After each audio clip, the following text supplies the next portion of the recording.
भगवान बुद्ध आत्मज्ञान की खोज में तपस्या कर रहे थे। उनके मन में विभिन्न प्रकार के प्रश्न उमड़ रहे थे।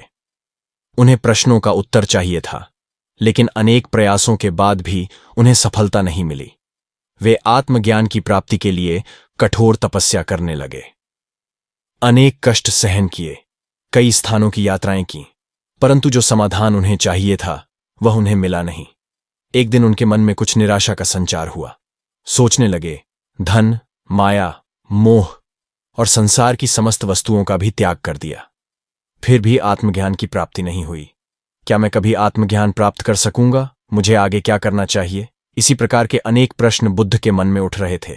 तपस्या में सफलता की कोई किरण दिखाई नहीं दे रही थी और इधर बुद्ध ने प्रयासों में कोई कमी नहीं छोड़ी थी। वे उदास मन से इन्हीं प्रश्नों पर मंथन कर रहे थे। इसी दौरान उन्हें प्यास लगी।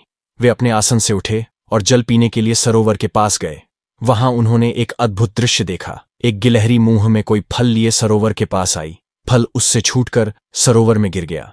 गिलहरी ने देखा, फल पानी की गहराई में जा रहा है। गिलहरी ने पानी में छलांग लगी दी। उसने अपना शरीर पानी में भिगोया और बाहर आ गई। बाहर आकर उसने अपने शरीर पर लगा पानी झाड़ दिया और पुनः सरोवर में कूद गई। उसने ये क्रम जारी रखा। बुद्ध उसे देख रहे थे, लेकिन गिलहरी इस बात से अनजान थी। वह लगातार अपने काम में जुटी रही। बुद्ध सोचने लगे, ये कैसी गिलहरी है? सरोवर का जल यह कभी नहीं सुखा सकेगी, लेकिन इसने हिम्मत नहीं हारी।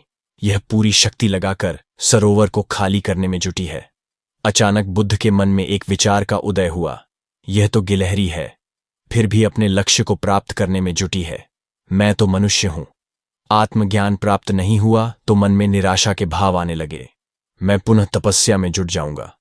इस प्रकार महात्मा बुद्ध ने गिलहरी से भी शिक्षा प्राप्त की और तपस्या में जुट गए। एक दिन उन्हें आत्मज्ञान प्राप्त हो गया और वे भगवान बुद्ध हो गए।